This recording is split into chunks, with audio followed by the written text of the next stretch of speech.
Hey, this is Dr. Amanda with Street Smile Solutions, streetsmilesolutions.com, gpwebinar.com, theorthowhisperer.com. And today we're going to be talking about some other necessary paperwork before you launch and scale ortho. We're going to be talking about the orthodontic contract. And again, this is just kind of a template that I already had in my archives that I used in my practice. I've taken out all the personal information and branding and just kept it as a very simple template that you can make your own. It's recommended for any type of ortho. This one is a little bit more aligner focused, but you can change it and add broken brackets as needed. And maybe you want to have different one for brackets and aligners or phase one treatment, lost appliances, missed aligners, stuff like that, missed appointments. But it is just a template, like I said. So it's a great idea to make sure you're spelling out how it's going to work. If they break X amount of brackets, beyond that it's a price. If they miss appointments that are recommended, if they're non-compliant, what's that going to look like? If they need additional months of treatment because of non-compliance, if they lose aligners, let's see what else. They break aligners, if they lose appliances, if they break appliances, how much do retainers cost, all that. And I know that's a lot of things to think about, and honestly, 9 times out of 10, or even probably 90 times out of 100, you're not going to have any problems with your patients, but there's always that one patient that's going to come up that you're like, oh gosh, this ended up costing me so much money because they lost so much stuff. And if you do not write down what that looks like and what that's going to cost, you really can't charge them for extra things. So it's just a good idea what it looks like. And also things to think about in terms of your contract is what is it going to look like? Ortho is a long-term commitment for both patient and doctor, right?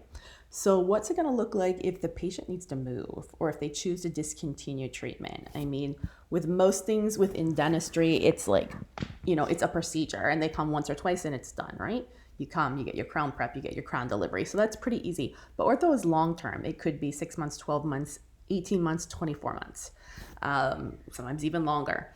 If you're doing a phase one, phase two combo, and patients can move, people can lose their jobs, they can change their mind. What does that look like? How do you bill for services rendered? These are all things that you need to discuss with the patient. And each situation might be slightly unique. So you might even want to type up a small agreement and narrative with each individual patient as to what that looks like.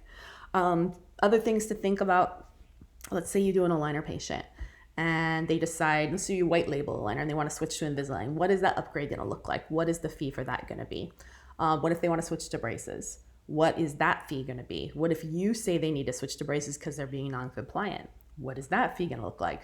So it's really great if you're going to do ortho, if you have all these things worked out ahead of time and you can verbally have that conversation with the patient. Again, this is kind of more of a one-off. Usually things go really well.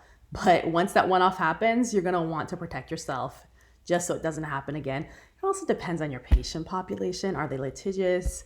Are you in a kind of an area where patients are less likely to be compliant or more likely to miss appointments and break things? Different parts of the country have different types of demographics. Some have from really salt of the earth, responsible people who respect you as a clinician, and some don't. So, your patients better than me. So all things to think about. Like I said, this is just one contract, one standard contract. You can modify it and make various iterations of it. And personally, I would personalize it for each patient. Think about that patient, think about their concerns, what maybe come up, put it down in writing. What does that look like? Of course, if after 3 months in Invisalign treatment, they change their mind, they decide they want to quit, they need to at least pay for services rendered. That doesn't mean if it's a 12-month treatment, they pay for 3 out of 12 months, not at all.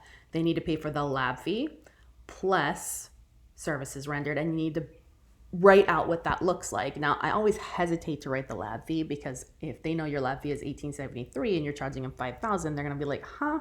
That's really not their business. But you can say initial appointment with lab fee and delivery, doctor time, all that maybe is 50%, and after that, the remaining, is divided up into 12, 10 months or 7 months or 9 months or something like that. So Anyways, hopefully that helps you just at least open up that conversation. That's something we'd be glad to help you with. It is part of our VIP and concierge treatment, having these conversations with your team, helping you strategize what that looks like. All right, hopefully that helps. Thanks so much. Don't hesitate to reach out to us with more requests and suggestions at straightsmilesolutions.com.